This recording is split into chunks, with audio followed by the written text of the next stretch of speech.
ప్రమాదాల మూలమెరుగని ప్రపంచం. ఇది ఈరోజు మన అంశము. ప్రమాదాల మూలమెరుగని ప్రపంచం. దేవుని పిల్లరా, బైబిలు అనగానే ఎంతటి జ్ఞానాన్ని ప్రపంచ మానవులకి అందిస్తుందో ఈ రాత్రి మీరు వింటారు. నిన్నటి దినం చాలామంది వినుంటారు, బైబిల్ అనగానే మతం అనుకున్న వారందరికీ కాదు, దేవుడు సృష్టికర్త రాయించిన గ్రంథము అని, సమస్త మానవాళి పాటించవలసిన ధర్మము అని నిన్నటి దినాన్ని మీరు విన్నారు.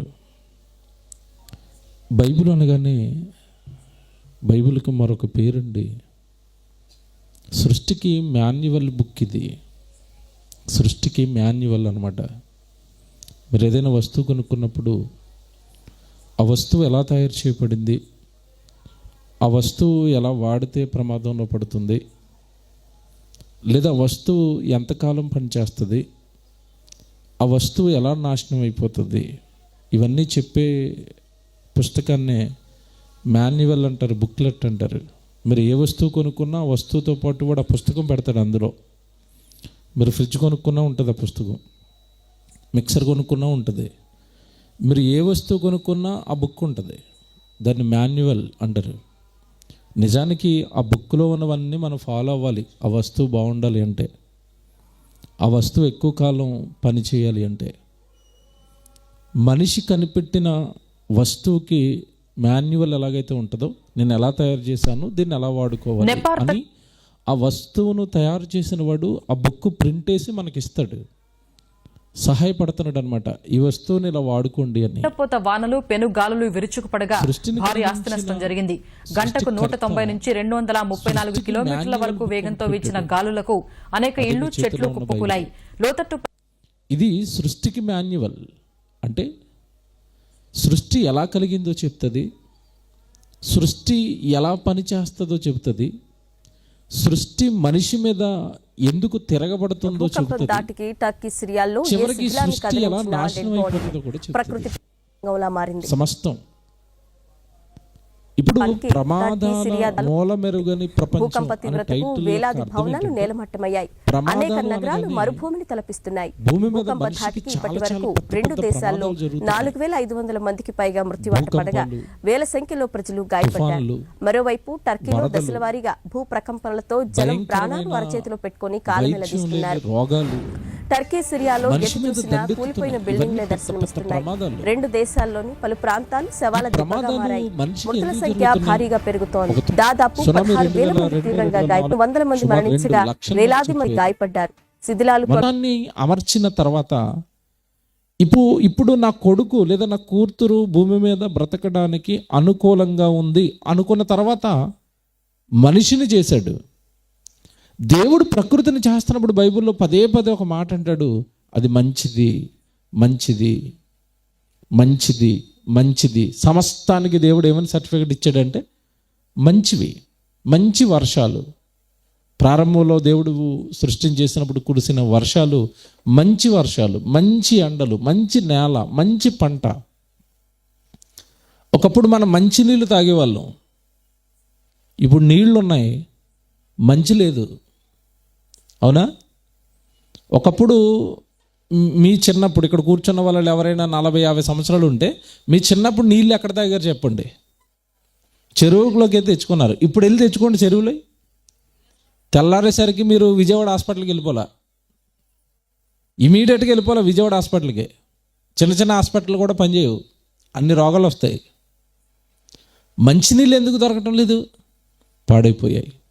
మంచినీళ్ళు లేవు ఇప్పుడు, మంచి గాలి లేదు ఇప్పుడు. మీకు ఇక్కడ ఉన్నారు కాబట్టి ఏం తిరగట్లేదు కానండి, మా హైదరాబాద్కి వచ్చారనుకోండి, ఎటు చూసినా పొగే, గాలి కనపడదు మాకు. విషయం ఏంటంటే, మేము హైదరాబాద్లో ఎవరైనా వచ్చిన వాళ్ళు ఉంటే మీరు ఒకసారి వచ్చి పైకి చూడండి, అసలు ఆకాశంలో ఒక చుక్క కనపడదు మాకు, నక్షత్రం. కారణం ఏంటంటే భయంకరమైన కార్బన్ డైఆక్సైడ్, భయంకరమైన వాహనాలతో పొగ నిండుకుపోయిందండి. గాలి లేదు, మంచి గాలి లేదు, మంచి నీరు లేదు, మంచి వర్షాలు లేవు, మంచి నేల కాదు, నేల పాడైపోయింది. దేవుడిచ్చినప్పుడు మంచి నేల ఎందుకు ఇలా కలుషితం అయిపోయింది అంటే, దీన్ని కలుషితం చేసింది ఎవరు అంటే మనిషి. మీరు ఇక్కడ ఉంటున్నారు కాబట్టి అర్థం కావట్లేదేమో కానండి, నేను పశ్చిమ గోదావరి వచ్చినప్పుడల్లా టెస్ట్ చేస్తాను. స్నానం చేసేటప్పుడు నీళ్ళు ఒకసారి ఇలా పట్టుకొని దగ్గరికి ఒకసారి స్మెల్ చూడండి ఎలాగొస్తున్నాయి, ఏ స్మెల్ వస్తున్నాయి. మీరు స్నానం చేసే వాటర్ ఉంది కదా, దోశల్లో పోసుకొని ఒకసారి ముక్కు దగ్గర పెట్టుకోండి, నీ వాసన వస్తుందండి. వస్తున్నాయి లేదా? ఎందుకు వస్తున్నాయి తెలుసా మీకు? మీ చుట్టూను చేపల చెరువులు తవ్వేశారు, ఇదే కారణం. అక్కడెక్కడో తవ్వితే ఇక్కడికి ఎలాగొస్తాయండి అనుకుంటున్నారేమో. అంతటికి కనెక్షన్ కింద ఉంటుంది. ఎక్కడ? భూమి లోపల భూగర్భ జలాలు. ఈ చేపలతో వేసిన రొయ్యలతో వేసిన ఈ చెరువుల్లో కుళ్ళిపోయిన నీరంతా కూడా కిందకి ఇంకిపోయి మనం పైపు వేస్తే ఆ కుళ్ళిపోయిన నీరు మన పైపులో పైకి వస్తుంది. దేవుడు చేసేవి మనం చేయకూడదండి. గోదావరిలో దేవుడు చేపలు పెంచుతాడు. ఎప్పుడైనా నీళ్లు కుళ్ళు వాసన వస్తాయా? రావు. నువ్వు చేపల చెరువులోకి వెళ్ళి ఒకసారి తానం చేయి, నువ్వు ఎన్ని సబ్బులెట్టు రుద్దుకున్నా పోదు మళ్ళీ మురికి వాసన. దేవుడు చేసే పనులు మేము చేస్తామని మనుషులు చేతుల్లోకి తీసుకున్నారు. వాతావరణం అంతా ఏమైపోయింది? కలుషితం. సముద్రాల్లో దేవుడు చేపలను పెంచుతాడు. సముద్రాలు ఎప్పుడు కుళ్ళిపోవే, సముద్రంలో నీరు ఎప్పుడు చెడిపోలేదే. దేవుడు నదుల్లో చేపలు పెంచుతున్నాడు. ఇంకో విషయం తెలుసా? నిజాలు మాట్లాడుకుంటే చెరువులో చేప బాగుంటుందా, గోదావరిలో చేప బాగుంటుందా చెప్పండి? మీ చెరువులో రొయ్యలు బాగుంటాయా, సముద్రంలో గోదావరిలో రొయ్యలు బాగుంటాయా? అయ్యే బాగుంటాయి. ఎందుకు? ఆయన పెంచుతున్నాడు, ఏమో వీళ్ళ పెంచుతున్నారు. వీళ్ళు పెంచిన ఏ తినకూడదు. మీకు ఇంకో విషయం చెప్పనా? మనిషి ఆరోగ్యంగా ఉండాలంటే దేవుడు వండిని తినండి, మనిషి వండిని ఎక్కువ తినకండి. మనిషి వండినవేంటి? అట్టికే బజ్జీ వేసాడు, మనిషి వండాడు. అట్టిపండు తింటే ఆరోగ్యమే, అట్టికే బజ్జీలు తింటే మీకు అర్థమైంది ఇప్పుడు రోగాలు ఎందుకు వస్తున్నాయి మనకి? దేవుడు వండిన ఉన్నాయి. యాపిల్ పండు దేవుడు వండాడు, అట్టిపండు దేవుడు వండాడు, కూరగాయలు దేవుడు వండాడు. బాగుంటాయండి అవి. ఆయన చేసినవన్నీ బాగుంటాయి. మనిషి చేసినవన్నీ రోగాలు. కనుక ఎటు తిరిగి ప్రమాదాలన్నిటికీ మూలం ఏంటంటే మనిషి ఏదో తప్పు చేస్తున్నాడు, మనిషి ఏదో పాపం చేస్తున్నాడు. పాపం చేసి తప్పు చేసి తనకి చేతకాని పనులు తన చేతుల్లోకి తీసుకుని ప్రమాదాలు కొని తెచ్చుకున్నాడు. ప్రమాదాలకి మూలం తెలీదు మనిషికి. ఏమండి, ప్రమాదాలకి మూలం తెలీదు. ప్రమాదం అనగానే మీకు అర్థమైపోవాలి, ఈ భూమి మీద తన మాట వినని మనుషులను, లేదా తన మాట వినని మనుషులకు దేవుడు వేస్తున్న శిక్షలే ఈరోజు మనిషి అనుభవిస్తున్న ఈ ప్రమాదాలు. అసలు ఆయన ఎందుకు శిక్షిస్తాడు అంటే ఒక మాట చూపిస్తాను మీకు. బైబిల్లో యెషయా గ్రంథం తీయండి, 24వ అధ్యాయం చూడండి, 5వ వచనం.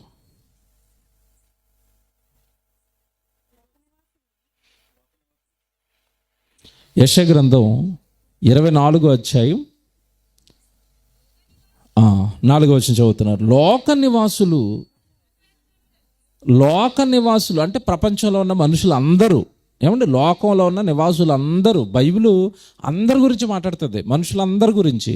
అందుకంటే మేము బైబిల్ మత పుస్తకం కాదని ఎందుకంటామంటే ఇది క్రైస్తవుల గురించి మాట్లాడే పుస్తకం కాదు, అది లోకంలో ఉన్న నివాసులు అందరూ. అందుకే బైబిల్ లోకంలో ఉన్న అన్ని దేశాల్లోనూ ఉంటుంది. లోకులందరూ చదువుకోవాల్సిన బైబిల్ కనుక లోకంలో ఉన్న వాళ్ళందరి దగ్గర బైబిల్ ఉంటుంది. ఇప్పుడు ఎంత బాగా చెప్తున్నాడు చూడండి, 4వ వచనంలో, లోక నివాసులు ధర్మశాస్త్రమును అతిక్రమించి ఉన్నారు. లోక నివాసులు ఏం చేశారట? దేవుడు రాయించిన ధర్మశాస్త్రం, దేవుడు రాయించిన బైబిలు, దేవుడు రాయించిన శాసనాలు, దేవుడు రాయించిన చట్టాలు. భారతదేశం ఒక చట్టం రాసుకుంది, రాజ్యాంగం. దానిని మీరేమనుకోండి మన మీద ఏం పడుతుంది? శిక్ష. అలాగే భారతదేశం, అమెరికా, ఆస్ట్రేలియా, ఐరోపా, చైనా, భూమి మీద ఉన్న లోక నివాసులందరికీ కూడా ఈ లోక నివాసులందరినీ కలిగించిన దేవుడు ఒక చట్టం ఇచ్చాడు, అదే బైబిలు. ఇది విశ్వరాజ్యాంగం. విశ్వంలో ఉన్న ప్రతి ఒక్కడికి రాజ్యాంగం ఇది. విశ్వంలో ఉన్న వాళ్ళు అందరూ పాటించవలసింది.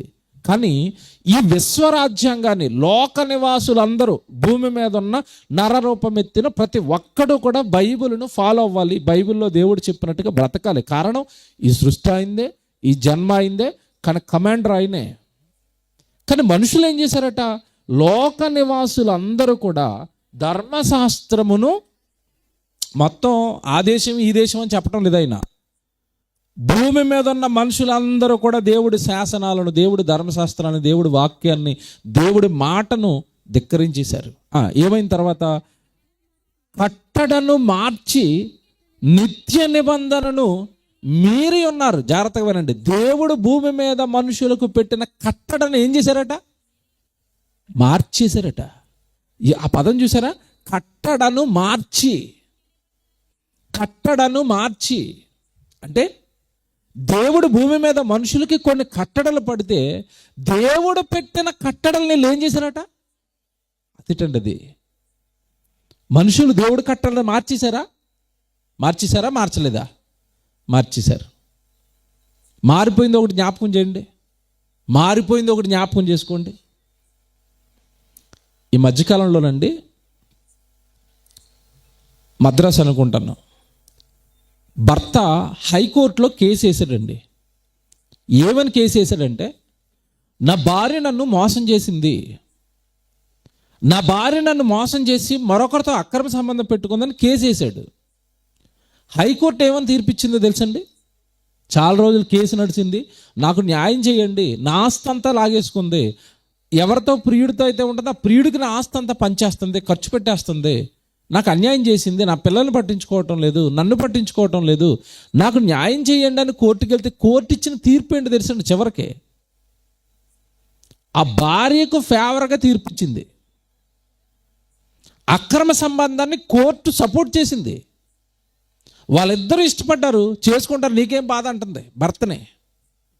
చట్టం, న్యాయస్థానం ఎలాగుందండి ఇది? వినడానికి ఎలాగుంది? మన ఊర్లో సర్పంచ్ దగ్గరికి వెళ్ళినా ఆ కేసు సర్పంచ్ దగ్గరికి వెళ్తే మన ఊరు సర్పంచ్ గారు ఏమంటారు చెప్పండి? దాంట్లో ఎవరిని తిడతారు? భార్యని తిడతారు. కోర్టులు ఎవరిని తిడతారు చివరికి? కట్టడని ఏం చేసింది ప్రపంచం? ఒక భార్య, ఒక భర్త. దేవుడు పెట్టిన కట్టడ కదండి. ఆదాముకి ఎంతమంది అవ్వమ్మలను చేశాడు దేవుడు? ఒక ఆవిడని ఎందుకు చేశాడు? లెఫ్ట్ ఒకటి రైట్ ఒకటి పెడితే పిల్లలు ఒకేసారి కనేసింది కదా ఆవిడ. భూమి త్వరగా నిండిపోయింది కదా, భూమిని అంతా నిండించమని కదా వాళ్ళకి పెళ్లి చేసింది. మరి 2 భార్యలు అయితే త్వరగా నిండిపోద్ది కదా భూమి. 2 భార్యలు ఇచ్చాడా ఆదాముకి? ఎవడో. అది దేవుడు లాలో లేదు, దేవుడు విశ్వరాజ్యాంగంలో లేదు, దేవుడు చట్టంలో లేదు. అది భర్త భార్య ఒకటే, ఒకే పెళ్ళి, ఒకే భార్య, ఒకే భర్త. ఇది చట్టం. ఎవరి చట్టం ఇది? దేవుని చట్టం. ఈ చట్టాన్ని లోక నివాసులు ఏం చేశారట? మార్చేశారు. నీకు మనసు లేకపోతే ఈవిడ వదిలే, ఇంకొకరిని పెళ్లి చేసుకో. హైదరాబాద్లోనండి, నిజంగా చెప్తున్నానండి, ఉండడానికి భయం వేస్తుందండి మాకు. హైదరాబాద్లో ఉన్నాం కానీ భయపడుతున్నాం మేము, తెలుసా? మా పిల్లలు ఏమైపోతారోనని. హైదరాబాద్లోనండి ఈ మధ్యకాలంలో కొత్త హాస్టల్స్ వచ్చాయండి. కొత్త హాస్టల్ అవి పోలీసులు పర్మిషన్ ఇస్తారు వాటికి. లివింగ్ రిలేషన్షిప్ అని ఒక కొత్త ట్రెండ్ స్టార్ట్ అయింది. అంటే పెళ్ళికి ముందు డేటింగ్ చేయొచ్చు. స్త్రీ పురుషుడు వాళ్ళిద్దరికి ఇష్టమైంది అనుకోండి, ఒక ఇంట్లో కాపురం చేసేయచ్చు పెళ్ళి అవ్వకపోయినా సరే. కోర్టులు దాన్ని యాక్సెప్ట్ చేసాయి. కోర్టులు ఎప్పుడైతే యాక్సెప్ట్ చేసాయో హాస్టల్స్ పెట్టేశారు సపరేట్గా. మీరిద్దరూ డేటింగ్ చేయాలనుకుంటున్నారా? మేము హాస్టల్ ఇస్తాం, రండి మా హాస్టల్లో ఉండండి. పోలీసులు దాని మీద రైడ్ చేయడానికి లేదు. అది వ్యభిచారం కాదు, అది వాళ్ళు ఇష్టపడి ఉన్నారు గదిలో. నీకేంటి అంటున్నాయి కోర్టులు. పోలీసు వాళ్ళ దగ్గరికి వెళ్తే పోలీసు వాళ్ళు రైడ్ చేశారనుకోండి, కోర్టు ఆర్డర్ ఇచ్చింది వా నీకేంటి బాధ అంటున్నారు వాళ్ళిద్దరు. పెళ్ళికి ముందు ఇంతటి భయంకరమైన పచ్చి పాపం అండి. వాళ్ళు 2 సంవత్సరాలు 3 సంవత్సరాలు వాళ్ళ కోరికలు తీరే వరకు ఉంటున్నారండి, వాళ్ళు విడిపోతారండి. శరీరాలు ఇద్దరు పాడైపోయినాయి, నాశనం అయిపోయినాయి. తర్వాత ఆడెవరినో పెళ్లి చేసుకుంటాడు, ఈమె ఎవరినో పెళ్లి చేసుకుంటుంది. ఆ వచ్చిన వాళ్ళు నాశనం అయిపోవాలా. ఇది ప్రజెంట్ ట్రెండ్. ఈ మనుషుల లోక నివాసులు దేవుడు పెట్టిన చట్టాలను ఏం చేస్తున్నారు? మార్చేశారండి. దేవుడి చట్టాలకి భూమి మీద విలువ లేకుండా అయిపోయిందండి. దేవుడు చెప్తున్న మంచికి విలువ లేకుండా అయిపోయిందండి. దేవుడు చెప్తున్న దయ, జాలి, క్షమ, ప్రేమించు, వీటికి అసలు విలువ లేదు. పరిశుద్ధత, పవిత్రత, ఏమండి ఇవి ఎలాంటి క్వాలిటీస్ అయితే దేవుడు కోరుకుంటున్నాడో ప్రజల నుంచి, వాటన్నిటిని లోకం మీరింది, మార్చేసింది. అమెరికాలో ప్రెసిడెంట్ ఉండేవాడు ఒక అతను, నల్లగా ఉండేవాడు, ఆయన పేరు ఏదో దిగిపోయాడండి, బరాక్ ఒబామా అనుకుంటాను. ఓ చట్టం చేశాడండి. ఏం చట్టం చేశాడు తెలుసా? అబార్షన్ చట్టబద్ధం చేశాడు. ఇప్పుడు మనకి గర్భవతి అయిపోయింది అనుకోండి, ఆ గర్భవతి అయిపోయిన అమ్మాయి హాస్పిటల్కి వెళ్ళిపోవచ్చు, ఆ హాస్పిటల్కి వెళ్ళిపోయి నా గర్భాన్ని తీసేయి అని తీయించేసుకోవచ్చు. ఎన్నిసార్లు అయినా తీయించేసుకోవచ్చు. మన దగ్గర కుదరదు. కాస్త కోస్తో మన ప్రభుత్వాలు బాగున్నాయి. అక్కడ అలా కాదు. నువ్వు ఎవరితోనే తిరుగు, ఎవరితోనే కడుపు చేయించుకో, కడుపు వస్తే హాస్పిటల్కి వెళ్ళి తీయించేసుకో. ఎవరు అడగరు అక్కడ. మన దగ్గర అలా కుదరదు. ఎందుకు చంపారు, ఎవరు చంపారు, ఆ బిడ్డను ఎందుకు తీసేశారు, లెక్కలు చెప్పాలి. అబార్షన్ చట్టబద్ధం చేసాడు. లోక నివాసులు అందరూ దేవుడు పెట్టిన ఆజ్ఞలను, శాసనాలను ఏం చేస్తున్నారు? మార్చేస్తున్నారు. మారుస్తుంటే దేవుడు ఏం చేస్తున్నాడు చూడండి. ఇప్పుడు చెప్తాడు, జాగ్రత్తగా వినండి. నేను పెట్టిన కట్టడ మీరు పాటించరా, నేను చెప్పింది మీరు చెయ్యరా, మీ ఇష్టానుసారం మీరు నేను పెట్టిన కట్టడలను మార్చేస్తారా, మీ ఇష్టానుసారం పాపాలు చేసుకుంటూ బ్రతుకుతారా, ఒకడొకడు చంపేసుకుంటారా, నరుక్కుంటారా, వ్యభిచారాలు చేసుకుంటారా, దొంగతనాలు చేసుకుంటారా. నా సమాజం భూమి మీద ఉన్న ప్రజలందరూ కూడా నా సమాజాన్ని మీరెందుకు నాశనం చేస్తారు? ఇప్పుడు చూడండి దేవుడు ఎలా మాట్లాడతాడో. కట్టడను మార్చి నిత్య నిబంధనను మీరి ఉన్నారు, దాని నివాసుల చేత లోకము అపవిత్రమాయను. ఇది అండర్లైన్ చేసుకోండి. ఎవరైతే మీరి పాపాలు చేస్తున్నారో ఈ పాపాత్ములతోనట లోకమంతా ఏమైపోయిందట? అపవిత్రం. ఇది మైండ్లో పెట్టుకోండి చివరి వరకు. లోకము అపవిత్రం అయిపోయింది, లోకము పాపులతో నిండుకుపోయింది. ఓకే, శాపము దేశమును నాశనము చేయుచున్నది, దాని నివాసులు శిక్షకు పాత్రులైరి. అంటే ఈ అపవిత్రులైపోయిన వాళ్ళందరినీ కూడా దేవుడు ఏం చేయాలనుకుంటున్నాడు? ఇప్పుడు శిక్షించాలి. వాళ్ళు శిక్షకు పాత్రులు అన్నాడు, చూసారా? శిక్షకు పాత్రులు అంటే శిక్ష అనుభవించడానికి వాళ్ళు అర్హత పొందేశారు. ఏంటి క్వాలిఫికేషన్ అంటే అయ్యగారు చేసుకున్న పాపాలు. ఇప్పుడు జాగ్రత్తగా వినండి. లోకము దేవుడిది, ప్రకృతి ఏమో దేవుడిది. ప్రకృతిని దేవుడు ఇదిగో భూమి మీద ఉన్న తన పిల్లలకు సేవ చేయాలి, తన పిల్లలు హాయిగా తినాలి, తన పిల్లలు హాయిగా బ్రతకాలి అని ఈ ప్రకృతిని చేసి అందమైన ప్రకృతిలో మనుషులు పెడితే, మనిషి దేవుడి మాట వినకుండా దానిని మీరి దాన్ని మార్చేసుకుని వీడిష్టానుసారం బ్రతుకుతూ మొత్తం మీద దేవుడి దృష్టికి భూమి మీద ఉన్న నరమాతృలు అందరూ ఏమైపోయారట? అపవిత్రులుగా మారిపోయారట. ఇప్పుడు ఆయన అంటున్నాడు, నేను మిమ్మల్ని తప్పక శిక్షిస్తాను, శిక్ష పొందడానికి మీరు అర్హులు అన్నాడు. అంటే ఇప్పుడు దేవుడు ఏమైపోతున్నాడు? నర సమాజానికి శిక్ష. ఆ శిక్షే ప్రమాదంగా మారి ఏమండి ఈరోజు లోకం మీద భయంకరమైన విలయతాండవం చేస్తుంది. అప్పుడప్పుడు మీరు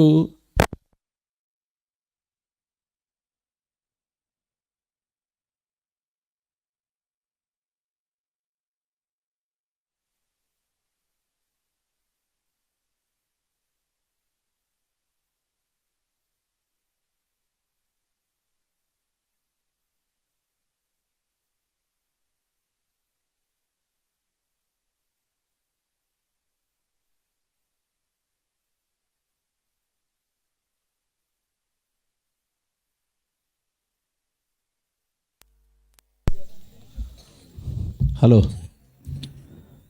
ఎక్కడ ఆగిపోయింది చెప్పండి అమ్మ. చివరోళ్ళు చెప్పండి, చివరోళ్ళు ఎక్కడ ఆగిపోయాము?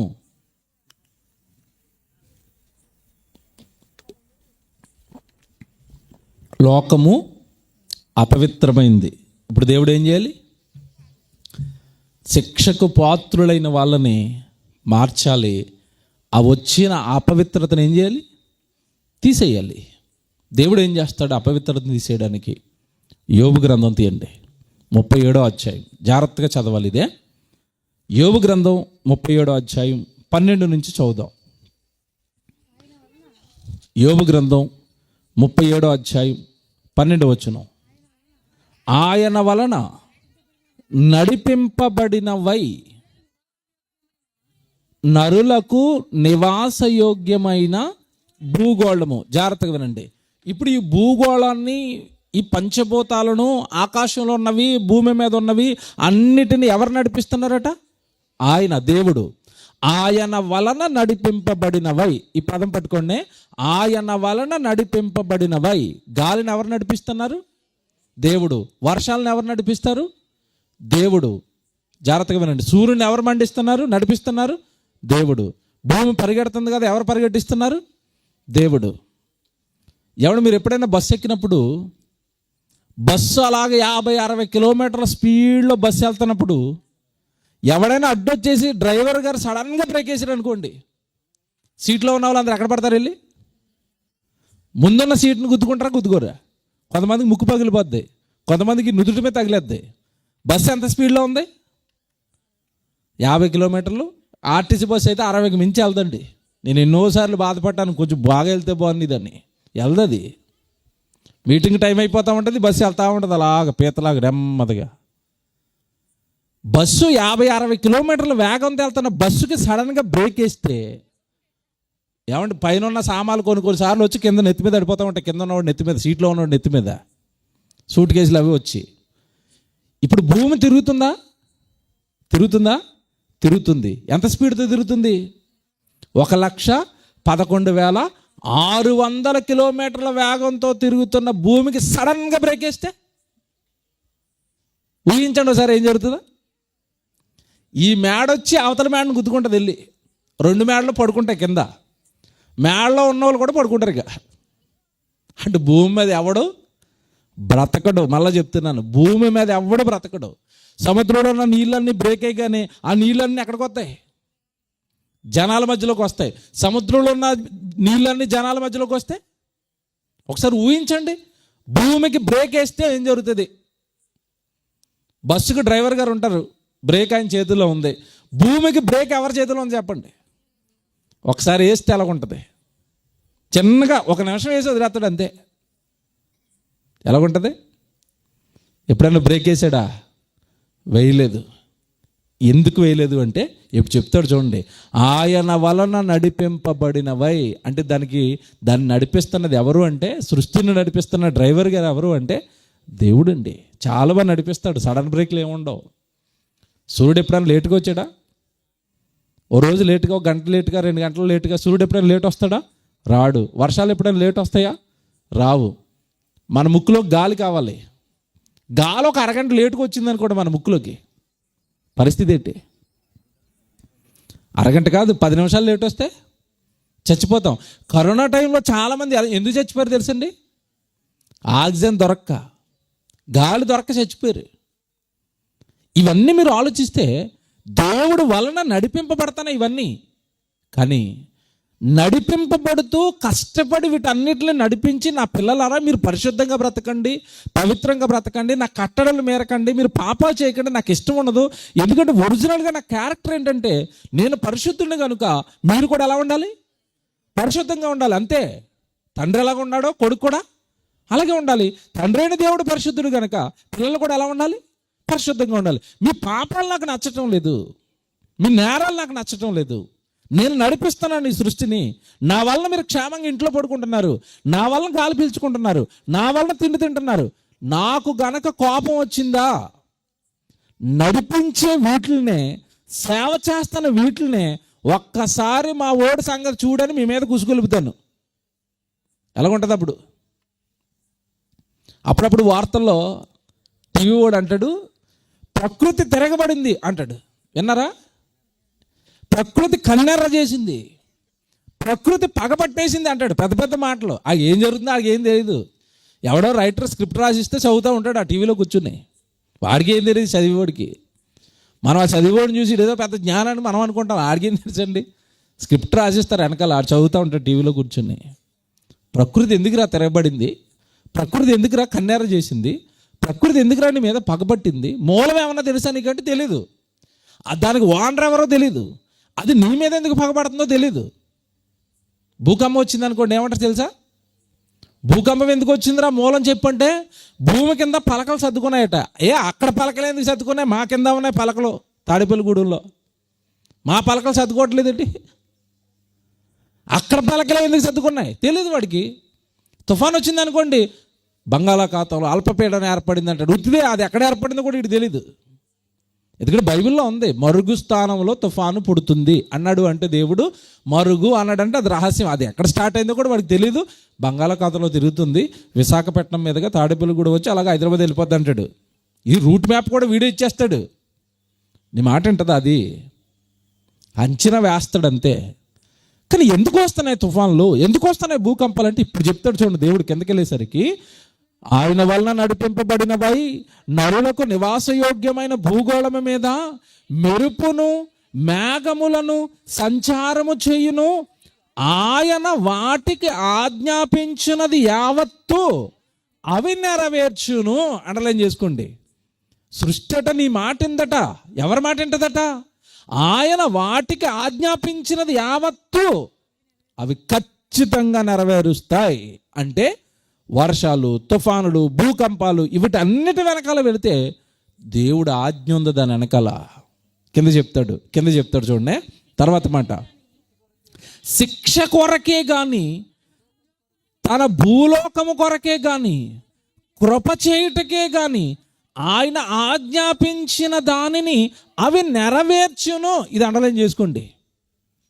ఈ గాలి, నీరు, ఈ భూమి శిక్షించమంటే శిక్షిస్తాయట.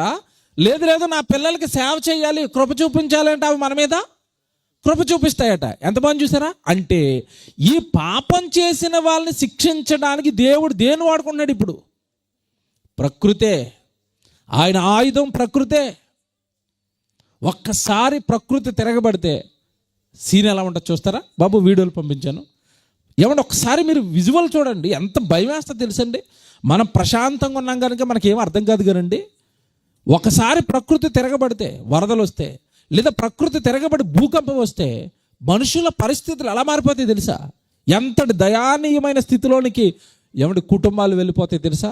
తిండి దొరకదు, నీళ్లు దొరకదు, శవాలు, చివరికి శవాలు, చచ్చిపోయిన శవాలు, కుటుంబంలో ఉన్న శవం ఏ బిల్డింగ్ కింద పడి చచ్చిపోయిందో తెలీదు, ఆ శవాలు బయటకు వస్తాయో లేదో తెలీదు. వేల మంది గల్లంతైపోతారండి. వరద వచ్చి, తుఫాన్ వచ్చిన, భూకంపం వచ్చి ఆ శిథిలాల కింద ఇరుక్కుపోయిన వేల మంది గల్లంతైపోతారండి. అడ్రస్లు ఉండవు, అడ్రస్లు దొరకవు. దేవుడు శిక్షిస్తే చాలా భయంకరంగా ఉంటుందండి. వీడియో చేయండి, ప్లే చేయండి. మహావిలయం చూసారా? టైటిల్ ఎలా పెట్టాడో. రైట్, చదవమ్మా. మీరు జాగ్రత్తగా వినండి. ఇవే శిథిలాన్ని కదిలించిన డెడ్ బాడీ. ప్రకృతి ప్రకోపానికి టర్కీ, సిరియా దేశాలు అతలాకుతలమయ్యాయి. ఆగండి, ఏటట ఆ టైటిల్ చూసారా? ఏమని వచ్చిందా? ప్రకృతి కోపానికట. ప్రకృతికి ఏమొచ్చిందట? కోపం. ఇప్పుడే ఎందుకు వచ్చింది కోపం? అంతకు ముందు రాలేదేటి? అది చిన్నప్పటి నుంచి కోపపడుతుందా? నీకు సేవ చేసిందా? సేవ చేసింది కదా. సేవ చేసిన ప్రకృతికి కోపం ఎందుకు వచ్చింది చెప్తా చూడండి. ఇప్పుడే టర్కీ, సిరియాలో అల్లకల్లోలం మారింది.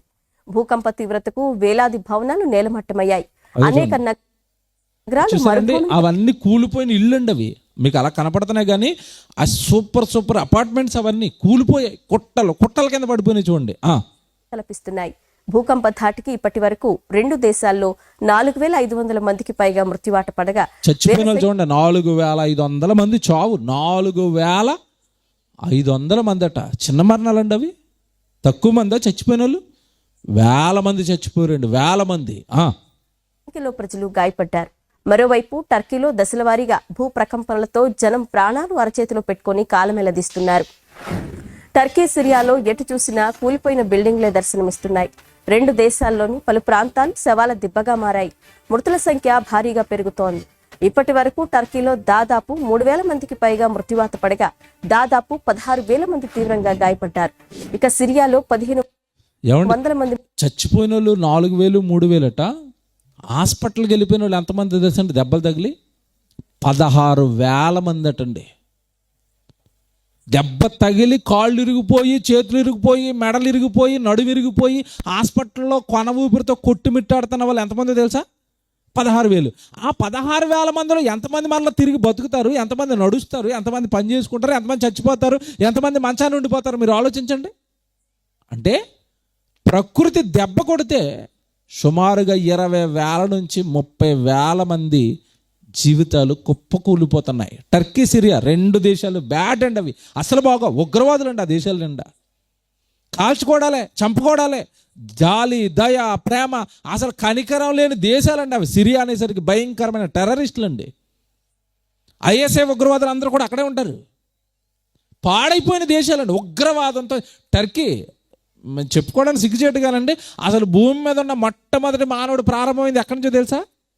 అక్కడి నుంచే. ఆ టర్కీయే ఆదాము గారి స్వస్థలం. అది ఆదాము గారిని దేవుడు భూమి మీద పెట్టి ఏదైనా తోటేసింది అక్కడే టర్కీ. ఆ దేశం అండి అలా నాశనం అయిపోయిందండి టెర్రరిజంతో.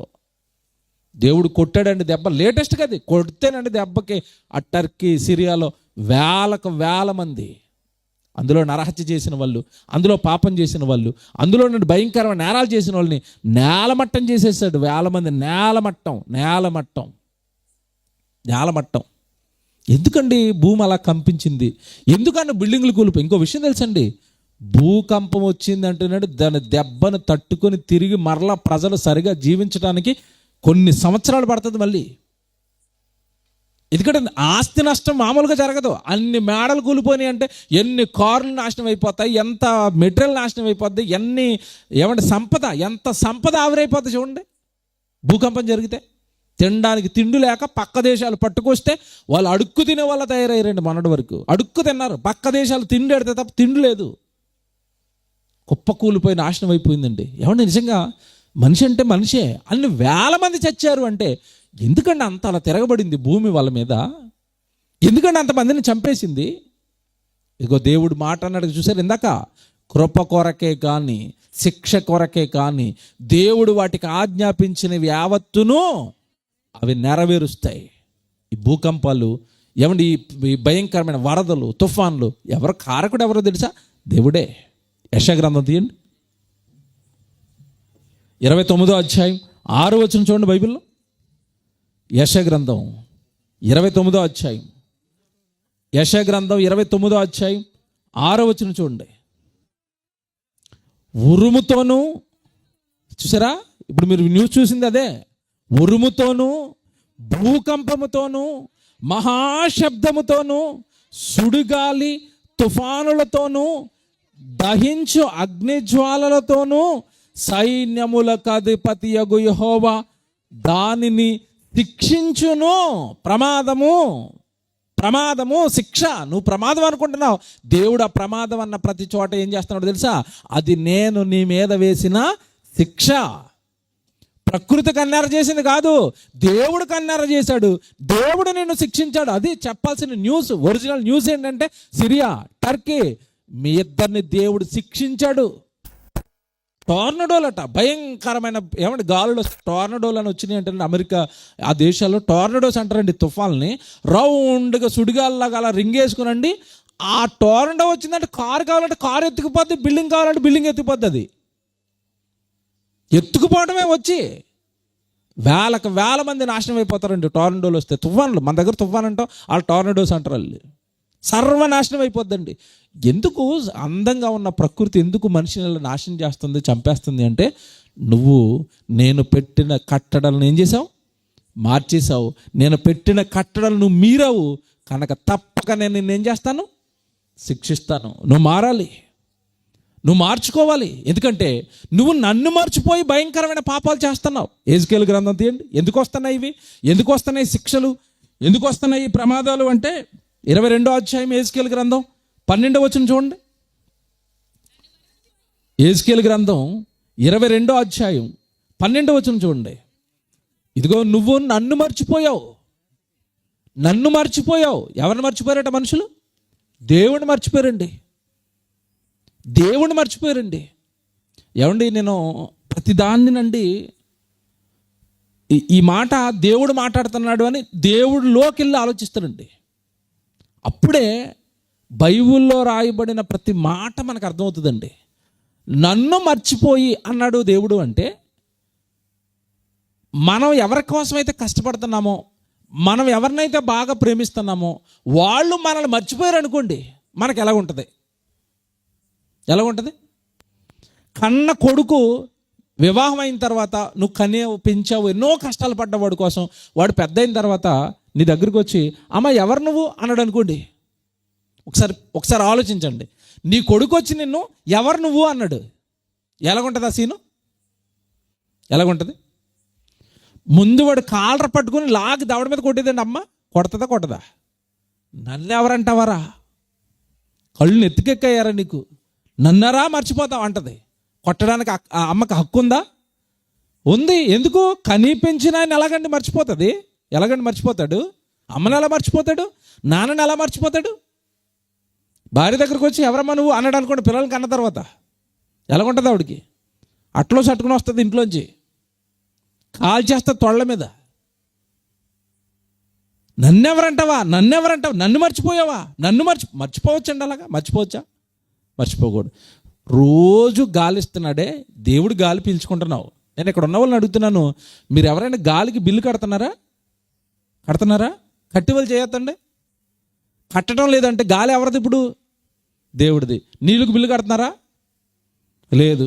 పోనీ సూర్యుడికి బిల్లు వేస్తున్నారు, బిల్లు కడుతున్నారు ఎవరైనా?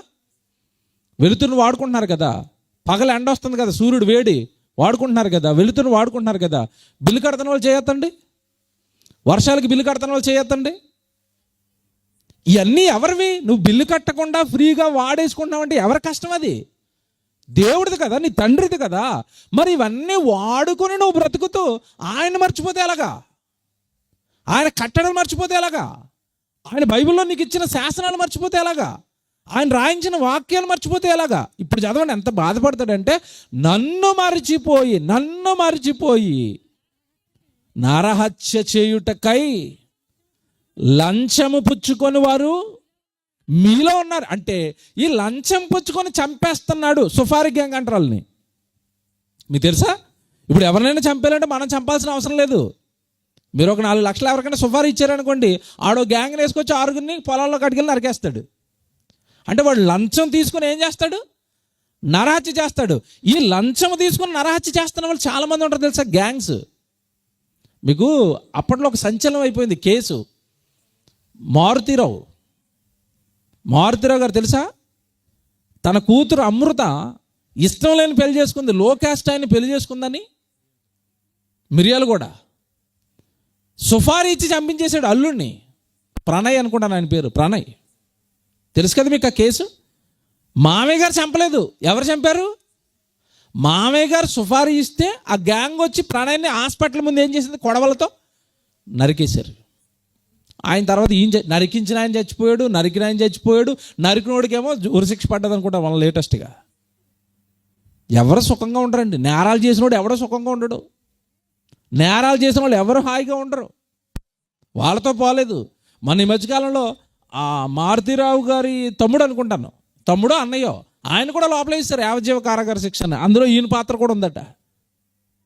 ఇవన్నీ మనం ఆలోచిస్తుంటేనండి కుటుంబాలు నాశనం అయిపోయినాయి. అటు 2 కుటుంబాలు, ఇటు 4 కుటుంబాలు, ఇటు 4 కుటుంబాలు నాశనం. అలాగే ఒక్క నరహత్య కోసం ప్రణయ్ నివాసం వద్ద మా ప్రతినిధి రాధాకృష్ణ మనకి లైవ్ లో అందుబాటులో ఉన్నారు. లంచం పుచ్చుకొని నరహత్య చేసే వాళ్ళు మీలో ఉన్నారు. ఇంకా వాళ్ళంతా కూడా నిందితులకు జీవిత ప్రయత్నం చేస్తున్నాం. నీ పొరుగు వారిని బాధించు మొత్తం కూడా ఈ నీవు బలవంతంగా వాళ్ళు ఏం చేస్తున్నావు? దోచుకున్నావు. ఏమంటే ఇలాంటి పాయింట్లు చెప్పినప్పుడు ఇక్కడ కూర్చున్న వాళ్ళు ఎలా ఆలోచిస్తారంటే, ఇది మనకు కదిలేండి, నరహత్యలు చేసే వాళ్ళు గట్ట మనం బాగానే, మనం ఎవరిని చంపాము అనుకుంటారు మీరు. అది ఫస్ట్ కేటగిరీ. రెండో కేటగిరీ మనలో ఇక్కడ కూర్చున్న వాళ్ళు ఖచ్చితంగా 1-2 ఉంటారు. ఎవరు? మీకు తెలుసు. అది అప్పిచ్చి ఏం పుచ్చుకుంటున్నారట? వడ్డీ. 3 రూపాయల వడ్డీ, 4 రూపాయల వడ్డీ, 5 రూపాయల వడ్డీ, 10 రూపాయల వడ్డీ. బలవంతంగా వాడు దోచుకున్నావు కదా, నిన్ను విడిచిపెట్టను అన్నాడు దేవుడు. నీకు అవుతుంది పెళ్ళి ఎప్పుడో, నీకు ఉంది ముందు.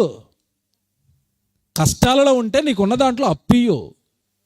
ఇచ్చే మనసు లేదనుకో నువ్వు ఇంట్లో ఉండిపో, నేనేమి ఇవ్వనని నువ్వు ఆగిపో వెనక్కి. కానీ అప్పిచ్చి వాడు కష్టాల్లో ఉండే, వాడు హాస్పిటల్ పాలైపోతేనో, వాడు ఏదో అప్పుల పాలైపోతేనో, వాడు అప్పుల్లోంచి బయటికి రావడానికి నీ దగ్గర చెయ్యి చాపి బాబు నాకు కష్టం వచ్చింది అంటే వాడి కష్టాన్ని తీర్చవలసిన మంచి మనసుతో నీకు ఉన్న దాంట్లో సాయం చేయాల్సిన నువ్వు వాడికి అప్పిచ్చి వాడి దగ్గర నుంచి బలవంతంగా డబ్బు వసూలు చేస్తావా? నేను జ్ఞాపకం ఉంటే నిన్ను వలే నీ పొరుగుని ప్రేమించరా అంటే వాడికి కష్టం వచ్చినప్పుడు సాయం చేస్తావా? వాడి దగ్గర చేసిన సాయానికి 2 ఎంతలు 3 ఎంతలు వడ్డీలు ఎలాగుంటాయట? మామూలు వడ్డీ అట, చక్ర వడ్డీ అట, ఇంకేదో అంటారండి, ఏవో వడ్డీలు, వాటికి పేర్లు. మళ్ళీ ఇంకా ఆ వడ్డీకి ఆడు అప్పు తీసుకున్నాడంటే ఇంకా ఆడు చచ్చినట్టే. ఇంకా ఆడు అప్పు తీరదు, జీవితకాలం కట్టుకుంటాడు. అలాగా అప్పుతోనే చచ్చిపోతాడు. ఇక పాపాలు కదండి ఇవన్నీ, పాపాలు కదా. చదవండి కిందకి వెళ్ళేసరికి, ఇదిగో మీరు నరహత్యలు చేస్తున్నారు, భయంకరమైన వడ్డీలు వసూలు చేస్తున్నారు, మీరు బలవంతంగా వాళ్ళని దోచుకుంటున్నారు. ఇది ప్రభువైన యెహోవా వాక్కు. నీవు పుచ్చుకొనిన అన్యాయపు లాభమును, నీవు చేసిన నరహత్యలను నేను చూసి నా చేతులు చరుచుకొనుచున్నాను. నేను నీకు శిక్ష విధింపబోవు కాలమున అన్నాడు. అంటే నరహత్య చేసిన వాడిని శిక్షిస్తాడట. ఈ వడ్డీ వ్యాపారానికి అధిక లాభం సంపాదించిన వాడిని కూడా ఏం చేస్తాడట? శిక్షిస్తాడు. నేను నిన్ను శిక్షించబోవు కాలమున ఓర్చుకొనుటకు చాలినంత ధైర్యము నీ హృదయమునకు కలదా? బెదిరిస్తున్నాడు దేవుడు తెలుసా? ఒరే నేను కొట్టే దెబ్బ తట్టుకోవడానికి నీకు సరిపోద్దా? నీ దమ్ము సరిపోద్దా? నీ ధైర్యం సరిపోద్దా అన్నాడు. నీ బలం సరిపోద్దా? సరిపోద్దా?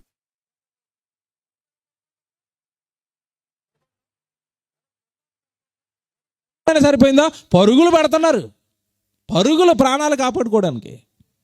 నేను కొట్టే దెబ్బ భయంకరంగా ఉంటుంది, నేను ఇచ్చే రోగం భయంకరంగా ఉంటుంది. నువ్వు ప్రపంచంలో ఎక్కడికి తిరుగు, మందులు ఉండవు దానికి. బతికినంతకాలం బతకడం ఏనండి, అయిపోయింది మీ పని అంటాడంతే. క్యాన్సర్, చచ్చిపోతా ఉండవండి. మనుషులను కొడతాడు దేవుడు, మనుషులు కొడతాడు. నీ పాపాలు పేట్రేగిపోతున్నాయా?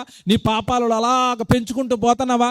ఏమంటే నిజంగా బైబిల్ చదువుకోండి, భయం వేస్తుందండి. బైబిల్ చదువుకోండి, మార్పు వస్తుందండి. బైబిల్ చదువుకోండి, నీతి, న్యాయం, యథార్థత, ధర్మం తెలుస్తుందండి. మనుషుల బ్రతుకులు మారిపోతాయండి. నేను శిక్షించబోయే కాలం ఒకటి ఉంది.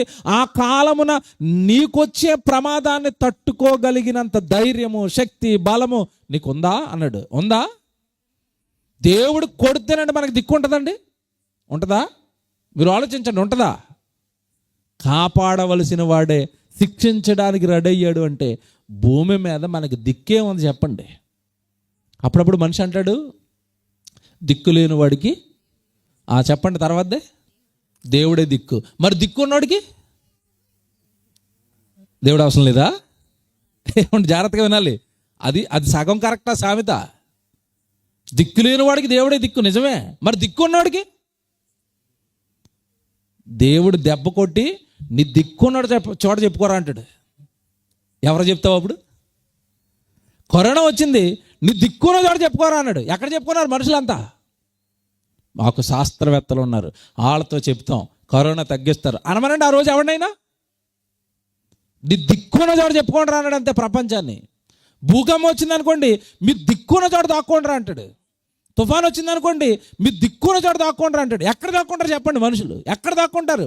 దిక్కుగా ఉండవలసిన ఆయనే తిరగబడిపోతే ఎక్కడ దాక్కుంటాడు మనిషి? ఎవడు కాపాడుతాడు నిన్ను? ఎవడు రక్షిస్తాడు నిన్ను? ఎక్కడ దాక్కుంటావు?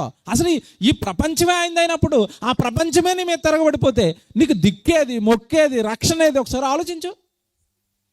ప్రమాదాల మూలం తెలియలేదా? ఇంతకాలం ప్రకృతి ఎందుకు తిరగబడుతుందో తెలియలేదా? ప్రకృతి విలయతాండం వెనకాల నీ పాపాలు ఉన్నాయని తెలియలేదా? నేను శిక్షిస్తాను, ప్రమాదం నీ నెత్తి మీదకి వచ్చేస్తుంది. అప్పుడు నీకు దాన్ని తట్టుకునేంత శక్తి నీకు ఉండదయ్యా. తర్వాత మాట చూడండి ఎంత బాగుంటుంది. తర్వాత నెక్స్ట్ వెంటనే ఏమండి సహించునంత బలము నీకుందా? ఏమండి ఆ మాట చూసారా? నేను దెబ్బ కొడితే సహించుకునేంత బలం నీకుందా? మనిషి కొట్టాడు అనుకోండి దెబ్బ, సహించుకుంటామా? సహించుకోలేమా? సహించుకుంటాం. వాడేం చేస్తాడంటే గట్టిగా 4 దెబ్బలేస్తాడండి. దేవుడు దెబ్బ కొడితే జీవం కలిగిన దేవుని చేతిలో పడుట బహుభయంకరం, తట్టుకోలేవు అన్నాడు. సహించుకోలేవు, నువ్వు మారాలి. అలాగని మీరు అనుకుంటారు ఇవన్నీ చెప్తుంటే ఈ బైబిల్లో ఉంటాయండి, ఎక్కడ జరుగుతున్నాయండి అని అనుకుంటారేమో. అంటే మన తాడేపల్లిగూడెం ఇంకేం రాలేదు, భూకంపం రాలేదు కదా, మనకేం కాదండి. రాలేదా? ఎక్కడున్నాయో పలకలు, ఒక్కసారి పలకలు అనడంటే మధ్యాహ్నమే వస్తుంది, రేపు సాయంత్రమే వస్తుంది. సర్దుకున్నాయండి, ఇల్లు అలా కింద తీరిపోతాయి అంతే. ఆ ఇంట్లో మంచం మీద పడుకుంటాం, మంచంతో సహా అలాగా భూమి మీదకి దిగిపోతాం. భూ సమాధి అనమాట. పైన వచ్చి ఇల్లు పడిపోద్ది. రాలేదు రాలేదు రాలేదు అని నువ్వు అనుకుంటున్నావు, ఆయన ఏమంటున్నాడు తెలుసా?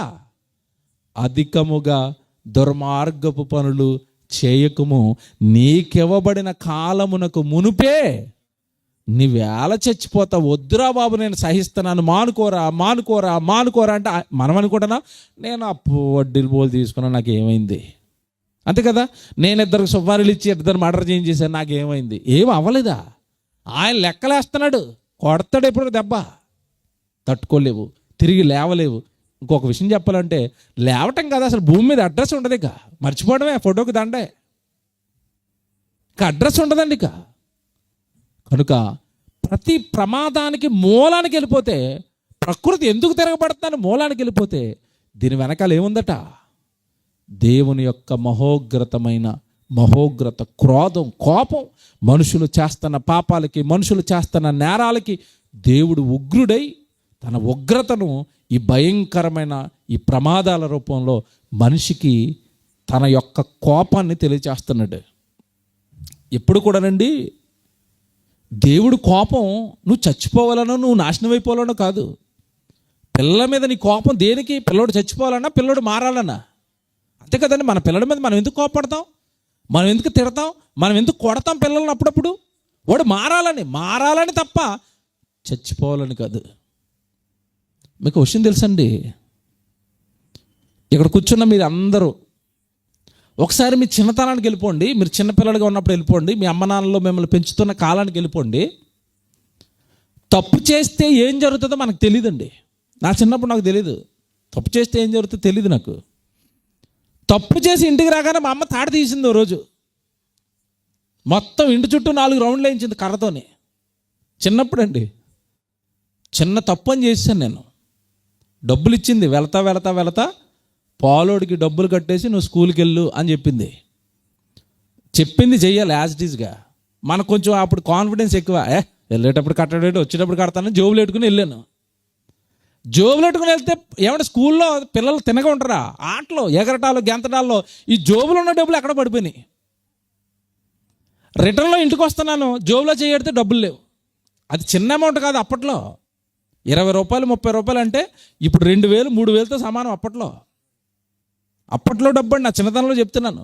20-30 రూపాయలు జోబుల నుంచి పడిపోయేసరికి కట్టమంది, మార్నింగ్ కట్టేస్తే బాగున్నావు, ఇప్పుడు పడిపోయినాయి. అవి సంపాదించడానికి ఆవిడ చాలా కష్టపడేది. నా చిన్నతనంలో భయంకరమైన పేదరికంతో కూడిన కుటుంబం అండి మాది. ఆ డబ్బులు కట్టలేదు, ఇంటికి వచ్చాను. మనకు అప్పటికి తప్పు చేస్తే ఏం జరుగుతుందో తెలియదు, ఎందుకంటే వీపు పాకలేదు అప్పటికి, ఫస్ట్ టైం అది. ఇంటికి రాగానే మమ్మీ డబ్బులు కట్టమన్నావు కదా, కట్టలేదు, పడిపోని అన్నాను.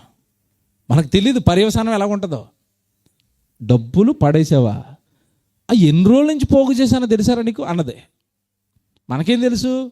వాళ్ళు పెడితే తింటారు, వాళ్ళు పెడితే తింటున్నాం, వాళ్ళు ఏమైనా ఇస్తే డబ్బులు పప్పులు కొనుక్కుంటాం, హాయిగా స్కూల్కి వెళ్ళి వస్తాం, ఆటలాడుకుంటాం, ఇంట్లోకి వచ్చి పడుకుంటాం. కుటుంబంలో ఏం జరుగుతుందో మనకేం తెలుసు? ప్రాబ్లమ్స్ తెలియదు కదా, చిన్నతనం కదండి. పట్టుకుంది ఇలా కాలర్ పట్టుకుంది అంతే. కాలర్ పట్టుకుని ఆ డబ్బులు రావడానికి ఎంత కష్టపడిందో 10 నిమిషాలు గట్టిగా, అంటే ఒక ఫ్లోలో తిట్టింది. తిట్టి ఆ 20 రూపాయలు వాళ్ళు కడితే కానీ రేపటి నుంచి పాలేయరు, నువ్వు పాలు ఎలా తాగుతావురా అని మొత్తం తీసుకుని కర్ర తరిమితేనండి అప్పుడు అర్థమైందనమాట. అప్పుడు నాకు ఒకటి అర్థమైంది. ఆవిడ కొట్టింది, కానీ కొట్టడం వల్ల నాకు ఒక జ్ఞానోదయం అయింది. ఏంటో తెలుసా జ్ఞానోదయం? కుటుంబం కష్టాల్లో ఉందా? కుటుంబం చాలా కష్టపడి వాళ్ళు సంపాదిస్తే వాళ్ళ పాలోడికి డబ్బు కడితే నేను పొద్దున్నే పాలు తాగి స్కూల్కి వెళ్తానా, ఇప్పుడు రేపు నుంచి నీకు పాలు ఉండవరా. ఆవిడ కోపానికి కారణం అది. డబ్బులు ఇవ్వకపోతే పాలు వేస్తాడన్నాడు వేయడు. పాలు వేయకపోతే నేను ఆకలితో ఉండిపోతాను, ఆకలితో స్కూల్కి వెళ్ళాలి. ఆవిడ బాధ అది. నేను అర్థం చేసుకున్నాను కనుక ఆవిడ బాధ అర్థమైంది. మూర్ఖుడు అనుకోండి, మా అమ్మ కొట్టేది, మా అమ్మ మంచిది కాదు అంటాడు.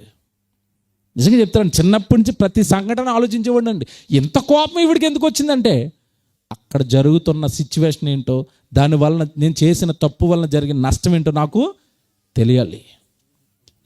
ఇప్పటికీ గుర్తుండి చెప్పుకుంటానంటే మీరు ఆలోచించండి ఎలా ప్రింట్ అయిందో లోపల. ఇప్పుడు చెప్తాను మీకు దేవుడు ఎందుకు కొడతాడు. దేవుడు ఎందుకు కొడతాడు తెలుసండి, ఆ ప్రమాదం జరగగానే అమ్మ బాబోయ్ భూమి అంతా ఇలాగ ఉండేది ఒకేసారి ఎందుకంటే ఇరిగిపోయింది, భయంకరమైన తుఫాను వచ్చి మా ఇంటిని ఎందుకంటే లేపేసింది, మా పొలం ఎందుకంటే నాశనం అయిపోయింది, మా పంట ఎందుకంటే నాశనం అయిపోయింది, మేము తినవలసిన గింజలు మేము బస్తాల్లోకి ఎత్తి అమ్ముకొని హాయిగా డబ్బులు చేసుకోవాల్సిన గింజలు నేలపాలు ఎందుకు పోయాయి, నీటిలో ఎందుకు తడిచిపోయాయి, మొత్తం పంట సర్వనాశనం ఎందుకు అయిపోయింది అంటే, ఈ దెబ్బ కొట్టగానే ఈ దెబ్బ వెనకాల దేవుడు ఉన్నాడని గుర్తించాలట. ప్రమాదాల వెనక కూడా బోధ ఉంది. నీ నెత్తి మీదకి వస్తున్న ప్రమాదం వెనకాల కూడా ఒక బోధ ఉంది. ఏంటి బోధ అంటే, దీని వెనకాల దేవుడు ఉన్నాడు అని మనిషి గ్రహించి, అమ్మో మేము ఏదో పాపం చేయటం వల్ల ఇది మా నెత్తి మీదకి వచ్చింది అని దేవుణ్ణి తెలుసుకోవడానికే ప్రమాదాలు. చూపిస్తాను బైబిల్లో. ఒకసారి బైబిల్లో మీరు యెహెజ్కేలు గ్రంథం తీయండి.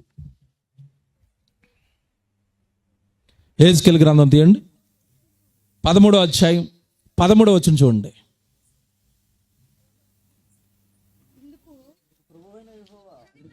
యెహెజ్కేలు గ్రంథం 13వ అధ్యాయం 13వ వచనం అండి. ఇందుకు ప్రభువైన యెహోవా సెలవిచ్చినది ఏమనగా, నేను రౌద్రము తెచ్చుకొని తుఫాను చేత వారిని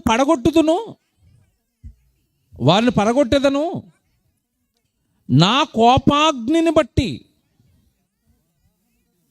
వర్షము ప్రవాహముగా కురియును, నా రౌద్రమును బట్టి వడగండ్లు పడి దానిని లయపరుచును. ఏమంటే ఈ సందర్భం అంతా చదువుతుంటే మీకు ఏం చెప్తున్నాడు దేవుడు? నాకు రౌద్రం వచ్చింది, నాకు కోపం వచ్చింది అంటున్నాడు. చూశారు? బాగా వినాలి. ఏమంటే మా అమ్మ కోపం వస్తే నా వీపు పగిలింది, ఆవిడ చేతిలో కర్ర వచ్చింది. ఇప్పుడు దేవుడు కోపం వస్తే వడగండ్లు వచ్చాయి అంటే ఆయన చేతిలో కర్ర ఇది. ఆయన కోపం వస్తే తుఫాన్ వచ్చింది, ఆయన చేతిలో కర్ర ఇది. ఇప్పుడు జాగ్రత్తగా వినాలి, ఇది జాగ్రత్తగా వినాలే. ఇందుకు ప్రభువైన యెహోవా తుఫాను చేత దానిని పడగొట్టును, నా కోపమును బట్టి వర్షము ప్రవాహముగా కురియును. మామూలుగా కురిస్తే పంట పండుతుంది, ప్రవాహంగా కురిస్తే పంట నేలమట్టం అవుతుంది. ఇంతకీ ప్రవాహం ఎందుకు వస్తుందంటే, వర్షము వాళ్ళు కొంచెం పాపాలు ఎక్కువైపోయి ధాన్యం పండిన తర్వాత పండిన పంటతో బాగా పచ్చి పాపాలు వేషాలు వేస్తున్నాడు వాడు. ఒకసారి నీటిలో ముంచేయమ్మా అన్నాడు. ఒకరోజు పండితే పంట, వారం రోజులు వరుసగా ముసురెడితే వరి ఇలాగ నుంచోవలసిన వరి ఇలాగంటది, అది అంతే నీళ్ళు పడుకుంటుంది. అది అప్పటికే వర్షం ఏమో నీళ్ళు మొత్తం పొలం నిండిపోద్ది. ఈ వర్షంలో ధాన్యం తడిచిపోయి పంట వస్తుందా పైకి? రాదండి. ప్రవాహంగా వర్షం కురవాలి. తర్వాత చూడండి, ప్రవాహంగా కురియును, గొప్ప వడగండ్లు పడును, తుఫాను దానిని పడగొట్టగా అది పడిపోవును. 12 వచనం, క్షమించండి కిందక 14 వచనం. నా రౌద్రమును బట్టి గొప్ప వడగండ్లు పడి దానిని లయపరుచును. 14 వచనం. దాని పునాది కనబడునట్లు మీరు గచ్చిపోత పూసిన గోడను నేను నేలతో సమానముగా కూల్చేదను. మీరు ఎంత సిమెంట్ గోడలైనా కట్టుకోండి, కూల్చేస్తానంటున్నాడు. ఆ రోజుల్లో వాళ్ళకి సిమెంట్ ఇది గచ్చిపోతా. నెక్స్ట్, అది పడిపోగా దాని క్రిందను మీరు నాశనమగుదురు. అంటే గోడలు కూల్చేస్తాను, బిల్డింగ్లు కూల్చేస్తాను, నాశనం అయిపోతారు. అప్పుడు ఈ 11 ఏం చేయండి, అప్పుడు నేను యెహోవానని. అదిటండి, అది గోడ కూలిపోతే ఎవరిని తెలుసుకోవాలట? గోడ కూలిపోయి మనుషులు చచ్చిపోతేనట నేను యెహోవానని మీరు తెలుసుకుంటారు. వడగండ్లాడి మనుషులు చచ్చినా, వడగండ్లాడి పంటలు నాశనం అయిపోతున్నా నేను యెహోవానని మీరు. ప్రమాదాలు కూడా ఎవరిని తెలియజేస్తాయి? ఇప్పుడు మీకు అర్థమవుతుందా? మా అమ్మ నాకు అర్థమైంది. కోపం వచ్చి కొట్టినప్పుడు, దేవుడికి కోపం వచ్చి ప్రకృతి నిన్ను కొడుతున్నప్పుడు నీకు ఎవరు తెలియాలట? దేవుడు తెలియాలి. తెలుస్తారండి? ఈ టీవీ న్యూస్ వాళ్ళకి తెలిసారండి వీళ్ళకి? తెలిస్తే న్యూస్లో ఏం చెప్పాలి వీళ్ళు? దేవుడికి కోపం వచ్చింది, ప్రజలారా, నా వార్త వింటున్న ప్రజలారా, మీరు అందరూ పాపాలు చేస్తున్నారు, అందుకే తుఫాన్లు మిమ్మల్ని చంపుతున్నాయి, అందుకే భూకంపాలు మిమ్మల్ని చంపుతున్నాయి. దయచేసి మీ అందరికీ చేతులెత్తి మొక్కుతున్నాను, మీరు శుభ్రంగా ఉంటేనే మా టీవీ స్టూడియో కూడా ఉంటుంది. ఆ బాంబులు వచ్చి, ఆ భూకంపం వచ్చి మా స్టూడియో కూడా లేచిపోద్ది. మీరు అందరూ పాపాలు మానేయండి అనాలి. ఒక్క న్యూస్ కూడా అంటాడండి ఇలాగా, తిత్లీ తుఫాన్ అట. తుఫాన్కి పేరెట్టారండి వీళ్ళు. ఏం పేరట? తిత్లీ తుఫాన్ అట. నోరే తిరగలేదు చాలా రోజులు నాకు అది. తిత్లీ తుఫాన్ అట. పేర్లు ఎడతావరా స్టూడియోలో కూర్చుని. ప్రమాదాల మూలం తెలియదా? బ్రతుకులు మార్చుకోమని చెప్పవా?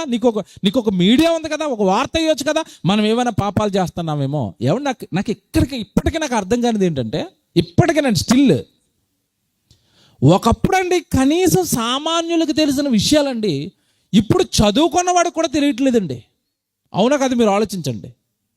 మన చిన్నతనంలో కనీసం సామాన్యులకు తెలిసిన విషయాలు ఇప్పుడు చదువుకుని స్టూడియోలో కూర్చుని మేము పెద్ద గొప్ప వాళ్ళమని ప్రగల్భాలు పలుకుతున్న వాడికి కూడా అర్థం కావట్లేదు.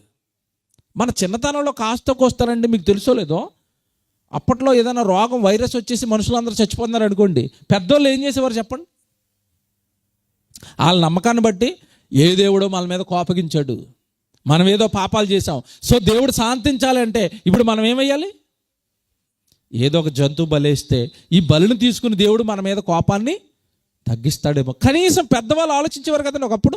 ఇప్పుడు ఎవరికైనా పాప భీతి కానీ మనం ఏమైనా పాపం చేసామేమో, దేవుడు కోపం వచ్చి మనల్ని శిక్షిస్తున్నాడేమో, ఏమంటే ఇలా ఆలోచించేవాడు ఉన్నాడా? ప్రజెంట్ ఉన్నాడా? ఏ ప్రమాదం జరిగినా దానికి ఏదో వీడు శాస్త్రం తెలిసి శాస్త్రాన్ని బట్టి ఏదో లెక్కలు చెప్తాడు. బంగాళాఖాతంలో అల్పపీడనం అంటాడు, భూమిలో పలకలు సర్దుకున్నాయి అంటాడు. ఏమైనా ఇంకో ప్రమాదం ఏదైనా జరిగింది అనుకోండి, ప్రకృతిలో పెను విపత్తు, ప్రకృతిలో వచ్చిన మార్పుల వల్ల ఈ ప్రమాదాలు జరుగుతున్నాయి అంటాడు తప్ప నీలో వచ్చిన పాపపు మార్పు వల్ల ప్రమాదాలు జరుగుతున్నాయని ఒక్కడు చెప్తాడండి? చెప్పడు. బైబిల్లో అతి సామాన్యులను చూపిస్తానండి ఇప్పుడు నేను. అతి సామాన్యులు వాళ్ళు, అతి సామాన్యులు సైతము ప్రమాదాల వెనకాల మనుషుల పాపాలు ఉంటాయని, మనిషి పాపం చేసినప్పుడే ప్రమాదం నెత్తి మీదకి వస్తుందని సామాన్య ప్రజలు మాట్లాడుకున్నారండి బైబిల్లో. సామాన్యులు వాళ్ళు ఎక్కడ మాట్లాడుకున్నారు తెలుసా? యోనా గ్రంథం తీయండి ఒకసారి. యోనా గ్రంథం 1వ అధ్యాయం 4వ వచనం. జాగ్రత్తగా చదవాలి ఇది.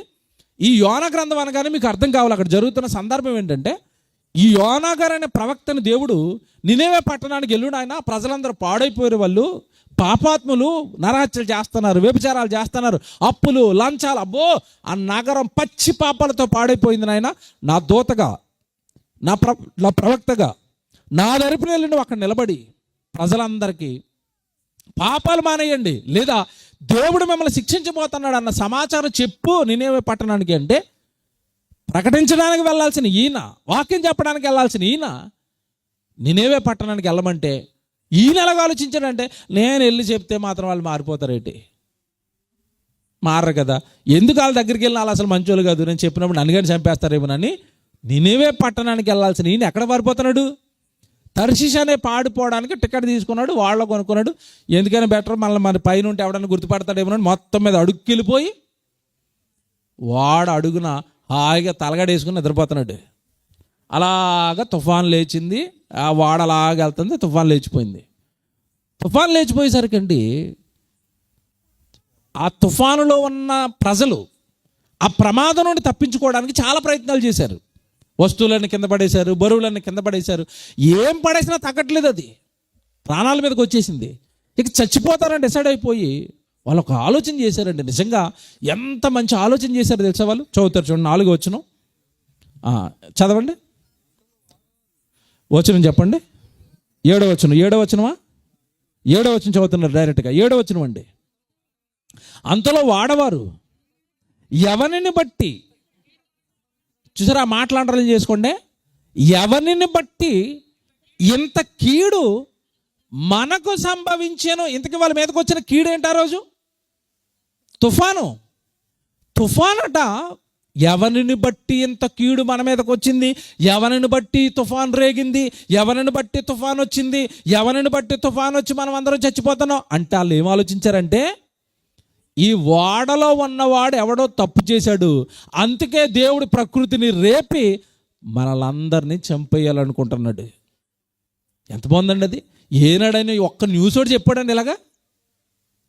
తుఫాన్ వస్తే మీరు ఎవరో పాపం చేశారు, విశాఖపట్నానికి వచ్చినా, లేదా తాడేపల్లిగూడానికి వచ్చినా, ఈస్ట్ గోదావరి లేదో రాష్ట్రానికి వచ్చినా, చైనాలో వచ్చినా, అమెరికాలో వచ్చినా, ఎక్కడొచ్చినా సరే ఇగో మీ పట్టణం పాపం చేసింది అందుకే మీ మీదకి తుఫాన్ వచ్చింది అంటాడా? ఒకడైనా అంటాడండి? యోన ఏమన్నా వాళ్ళలో ఉన్న వాళ్ళు అందరూ మాట్లాడుకుంటున్నారు, ఎవరిని బట్టి ఇంత కీడు మనకి సంభవించాను, ఎవరిని బట్టి వచ్చింది తుఫాన్ అనగానే వాళ్ళు ఏం చేశారు తెలుసండి? ఆ రోజు అందరం కలిసి దేవుడికి ప్రార్థన చేద్దాం, అందరి పేర్లు రాసి చిట్టీలు వేద్దాం, చిట్టీలు వేసి ప్రార్థన చేసి ఒక చిట్టి తీద్దాం, ఎవడు తప్పు చేశాడో దేవుడు వాడిని చూపిస్తాడు అనగానే చిట్టీలో ఎవరి పేరు వచ్చింది? అయ్యగారి పేరు. అయ్యగారు వాడంత ఎదిగితే ఎక్కడ లేడు. ఎంత ధైర్యంగా నిద్రపోతాడంటే కిందకెళ్ళి నిద్రపోతా అంటారు వాళ్ళు. కిందకెళ్ళిపోయి నిద్రపోతా, లెగు పైకి లెగు అని లేపి పైకి తీసుకొచ్చే, అసలు ఎవడవు నువ్వు ఎక్కడ ప్రయాణం చేస్తున్నావు, నీ హిస్టరీ ఏంటి, నీ మొత్తం నీ ప్రొఫైల్ ఏంటంటే అప్పుడు ఓపెన్ చేశాడు అయ్యగారు.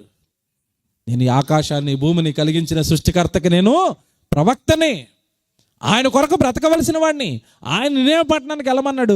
నాకు ఇష్టం లేక తర్శీష్కి వెళ్ళడానికి మీ వాళ్ళు ఎక్కినంటే, అమ్మ బాబోయ్ నీ వలన మాకు ఈ భయంకరమైన తుఫాను, ఇప్పుడు నిన్నేం చేయమంటావు చెప్పు, నీ వల్లే తుఫాను వచ్చింది. అంటే ఒక వ్యక్తి తప్పు చేస్తే ప్రమాదం తుఫాను రూపం. ఇప్పుడు మీరు ఆలోచించాల్సింది ఏంటంటే, తుఫానును పుట్టించేది ఆయనే, తుఫానును ఆపేసేది కూడా ఆయనే. జాగ్రత్తగా వినాలి, ఇది పుట్టించగలడు, పుట్టించిన ఆయన ఆపగలడు.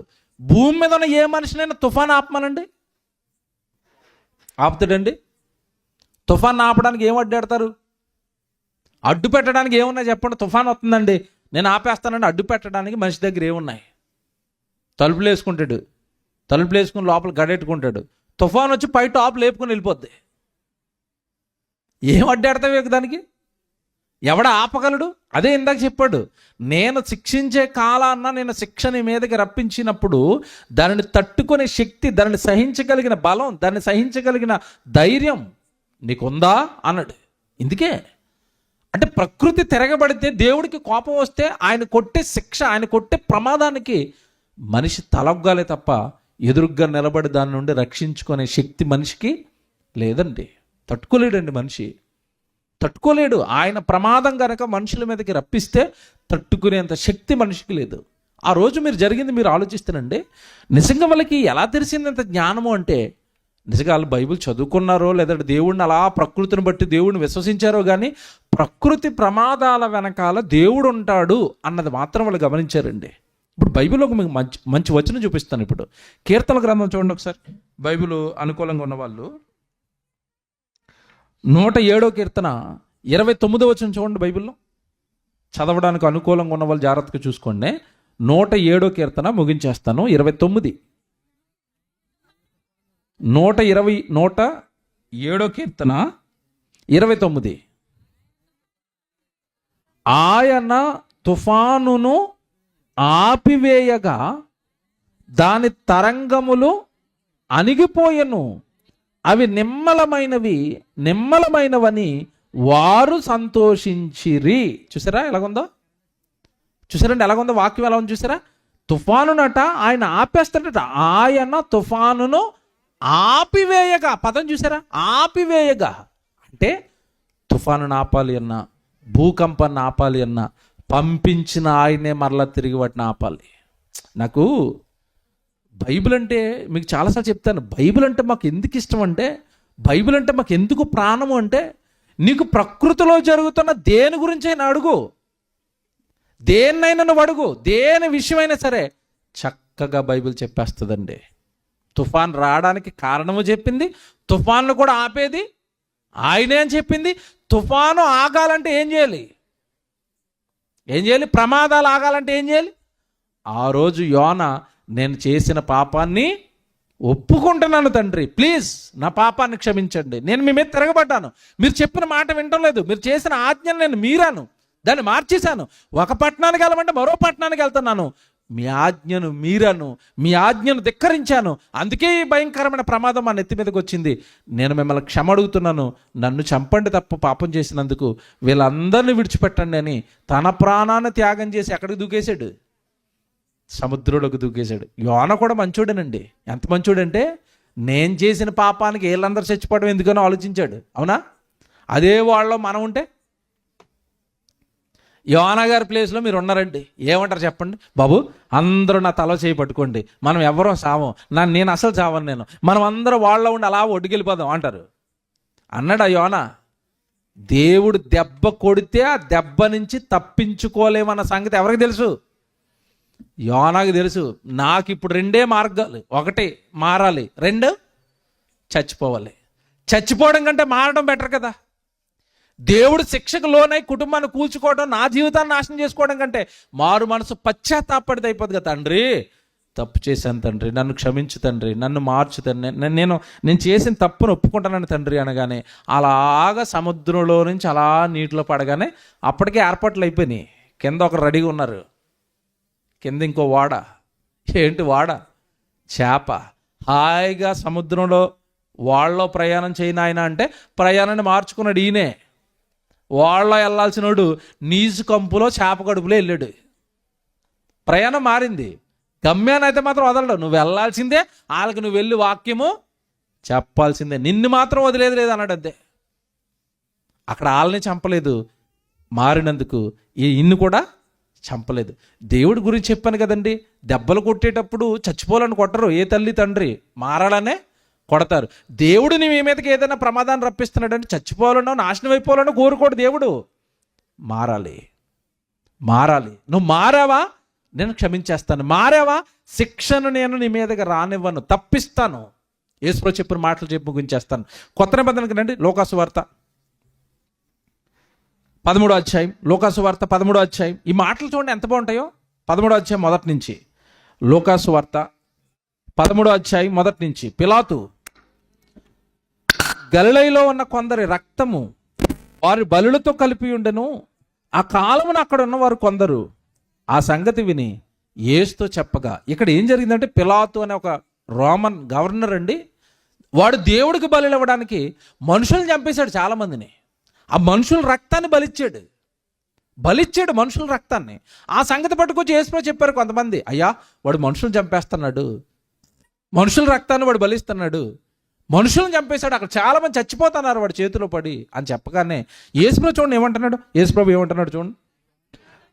అక్కడ ఉన్న కొందరు ఆ సంగతి యేసుతో చెప్పగా ఆయన వారితో ఎట్లనను, ఈ గలిలయులు అట్టి హింసలు పొందినందున వారు గలిలయులందరికంటే పాపులని మీరు తలంచుచున్నారా?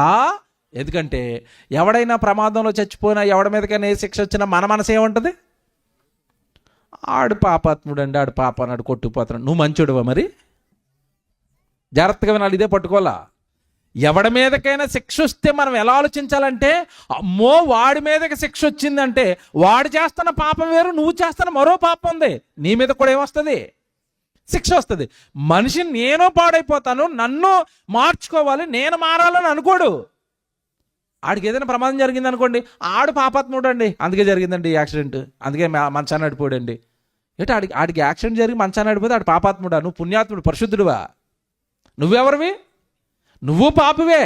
యేసుప్రభు దగ్గరికి వచ్చి వాళ్ళందరూ ఆ గలిలయలు అట్టి హింసలు పొందుతున్నారంటే, మీకు మాట అడుగుతాను, వాళ్ళు చచ్చిపోయారంటే ప్రమాదంలో పడి మీరేం ఆలోచిస్తున్నారో నాకు తెలుసు, ఎందుకంటే నేను మాస్టర్ని ఇక్కడ, మనసులు చదివినోడిని. మీ లోపల ఎవరు రన్ అవుతుందంటే వాళ్ళ పాపాత్ములు కనుక చచ్చిపోయారు, మన మంచోళ్ళం కనుక బ్రతుకున్నాం. ఇప్పుడు మీకు భూకంపం చూపించాను కదా, టర్కీ సిరియా, వాళ్ళు చచ్చిపోయారని మనం ఏమనుకుంటాం? వాళ్ళు పాపాత్ములండి, ఐఎస్ఐ తీవ్రవాదులు ఉగ్రవాదులు కనుక చచ్చిపోయారు, తాడేపల్లిగూడెంలో మేము సూపర్ అండి అని అనుకుంటున్నారా? ఆడు పాపం నరహత్య అయితే నీ పాపాలు ఎన్నున్నాయి, చిట్ట ఎన్నున్నాయి, ఎన్ని రకాలున్నాయి.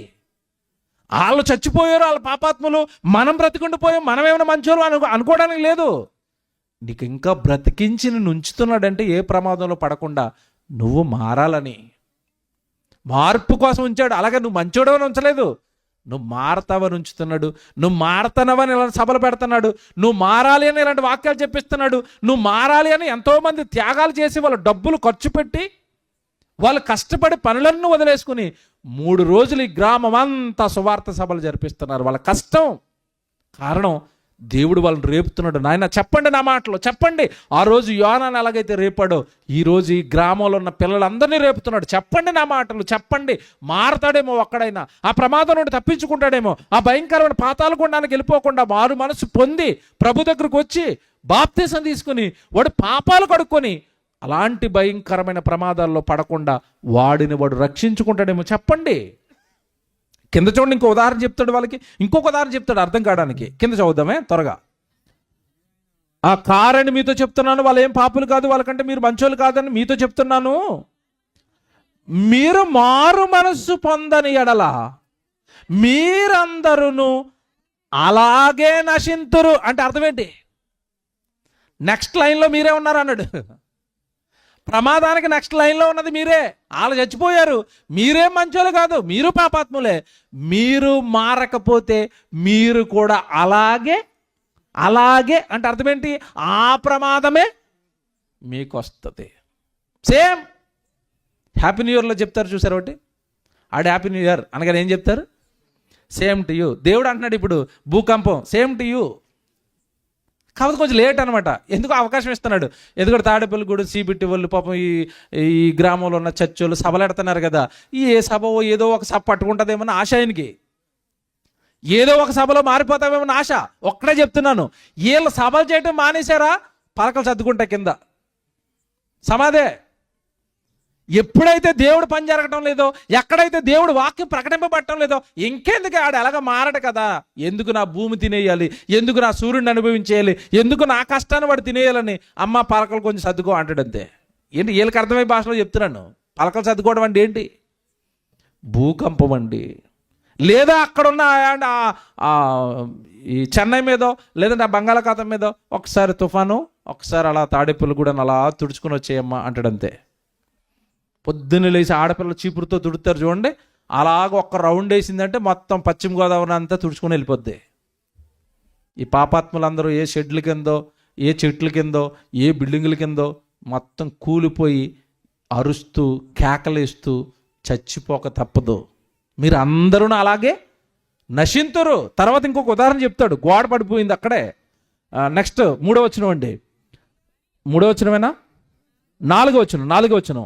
మరియు సిలోయములోని గోపురము పడి చచ్చిన ఆ 18 మంది యెరూషలేములో కాపురమున్న వారి అందరికంటే అపరాధులను తలంచుచున్నారా?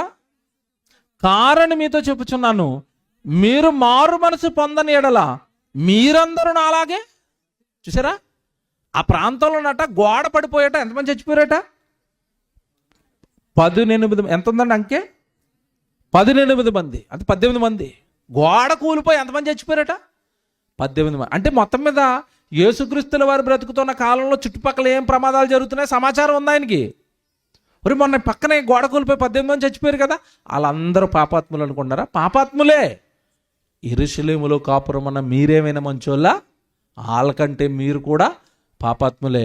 మీరు మారు మనసు పొందని ఎడల మీకు కూడా అలాగే జరుగుతుంది. అంటే ప్రమాదాలు ఎందుకు వస్తున్నాయి చెప్పండి? ఇప్పుడు ప్రమాదాలు చూసి మనిషి ఏం చేయాలి? ఇప్పుడు మారాలి కదండి. టర్కీలో తుఫాన్ అనగానే నువ్వు మోకాలేసి ప్రార్థన చేసి, బాబు నన్ను కానీ చంపేస్తావేమో, నేను మారిపోతున్నాను బాబు, బాప్తిసం తీసుకుంటాను బాబు, బైబిల్ చదువుకుంటాను బాబు, ఇప్పటివరకు ఏదో వ్యభిచారం చేశాను, ఇప్పటివరకు ఏదో భయంకరమైన చక్రవడ్డీలు వేసాను, ఇక వడ్డీ వ్యాపారాలు, ఆ భయంకరమైన వేదనలు, ఆ నరహత్యలు, ఆ వ్యభిచారాలు, ఆ అబద్ధాలు ఆడాలు, ఆ మోసాలు చేయటాలు, ఆ దొంగతనాలు చేయటాలు, ఒకడొకడు ఏమన్నా విడిపోయేటట్టుగా భయంకరమైన కలహాలు పెట్టడాలు, ఇవేమి నేను చేయను బాబు, నన్ను చంపకో అనాలి. భూకంపం చూసి మోకాళ్ళు వేసి ప్రార్థన చేయాలి. ఇంట్లో ఎవడు చేస్తాడండి?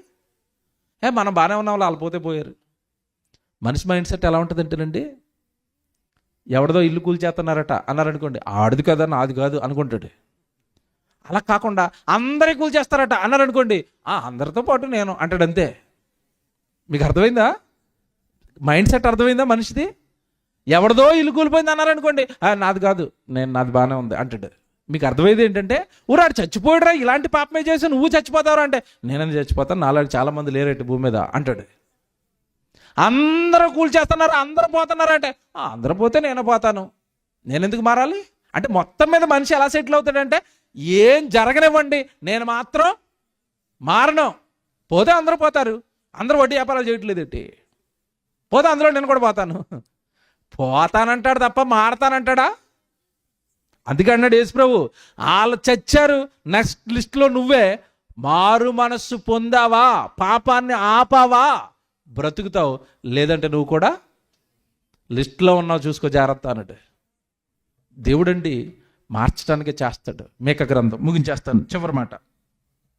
మేక గ్రంథం 7వ అధ్యాయం 18వ వచనం. మేక గ్రంథం 7వ అధ్యాయం 18వ వచనం, ఎందుకు ఈ ప్రమాదాలు రప్పిస్తున్నాడు, ఎందుకు ఇలా కొడుతున్నాడు అంటే చంపుకోవాలను, నాశనం చేయాలను కాదు, మార్చుకోవాలి. మీకా గ్రంథం 7వ అధ్యాయం 18వ వచనం, తన స్వాస్యములో శేషించిన వారిని దోషములు పరిహరించి వారు చేసిన అతిక్రమములు, వారు చేసిన పాపాల విషయమై వారిని క్షమించి,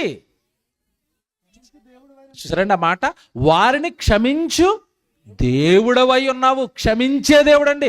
బైబిల్లో ఉన్న యెహోవా, బైబిల్లో ఉన్న యేసుక్రీస్తు, బైబిల్లో ఉన్న పరిశుద్ధాత్మ దేవుడు, వీళ్ళు మాత్రమే క్షమిస్తారండి. క్షమించే దేవుడు. బైబిల్లో ఉన్న సృష్టికర్త క్షమించేవాడు. నాకు ఎంత ఇష్టం అంటే మాట, క్షమించు దేవుడై ఉన్నాడు. క్షమించే దేవుడు అక్కడ ఉన్నాడు. చంపే దేవుళ్ళు మనకు తెలుసు. క్షమించే దేవుడేడి. నిన్ను క్షమిస్తాను, నువ్వు మారిపోయావా నిన్ను క్షమిస్తాను, నువ్వు మారిపోయావా నిన్ను క్షమించేస్తాను, నీ పాపాలు తీసుకెళ్ళి సముద్రంలో పడేస్తాను అన్నాడు. అంటే ఎప్పటికీ నీ పాపాలేక నేను జ్ఞాపకం చేసుకున్న కొడుకు కదా, ఒక్కసారి మారతావా? తండ్రి అంటావా? తండ్రి ఎంతకాలం నువ్వు ఉన్నావని తెలియదు అంటావా?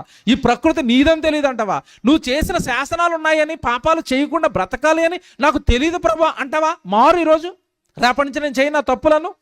నీ జీవితంలో వచ్చే మార్పులు చూడు, నీ జీవితంలో జరిగే మేలులు చూడు, నీ జీవితంలో నీకు తెలియకుండా నువ్వు ఎంత మంచోడు అయిపోతావు అంటే అంత మంచోడు అయిపోతావు. బైబిల్ అలా మార్చేస్తుంది నిన్ను. మతం మార్చదు, మనస్సు మారుస్తుంది. మతం మార్చదు, వ్యక్తిత్వాన్ని మారుస్తుంది. దేవుని పిల్లలరా, బైబిల్ అనగానే లోకంలో జరుగుతున్న ప్రతి దాని మూలం ప్రమాదాల మూలం మనిషి చేస్తున్న పాపాలు. ప్రమాదం వస్తుంది అంటే యెహోవా ఉన్నాడని తెలుసుకోవడానికి, ప్రమాదం వచ్చింది అంటే నువ్వు మారు మనసు పొందడానికి, ప్రమాదం వచ్చింది అంటే నువ్వు దేవుడి దగ్గర మోకాళ్ళు వేసి క్షమ అడగడానికి, నిన్ను మార్చుకోవడానికే దేవుడి భయంకరమైన ప్రమాదాలు భూమి మీద ఉన్న భూనివాసుల మీదకి రప్పిస్తున్నాడు. ప్రారంభంలో చదువుకున్న మాట ఇంటికి వెళ్ళి జ్ఞాపకం చేసుకోండి. లోకం నివాసులు అందరూ కూడా అపవిత్రమైపోయారు. నా మాట, నా కట్టడలు మార్చేశారు. తప్పక వాళ్ళు నేను ఏం చేస్తాను అన్నాడు, శిక్షిస్తాను. జరుగుతున్న ఈ భూకంపాలు, జరుగుతున్న ఈ భయంకరమైన తుఫాన్లు ఆయన శిక్షలో భాగాలు కనుక మంచి మాటలు విన్నారు. బైబిల్ బాగా ధ్యానించండి, లోతైన సంగతులు అర్థమవుతాయి. ప్రభు మంచి అవకాశం ఇచ్చాడు మారు మనసు పొందడానికి. మారండి, పాపపు జీవితాలు విడిచిపెట్టండి, ప్రభు కోసం బ్రతకండి. ప్రార్థన చేసుకుందాం.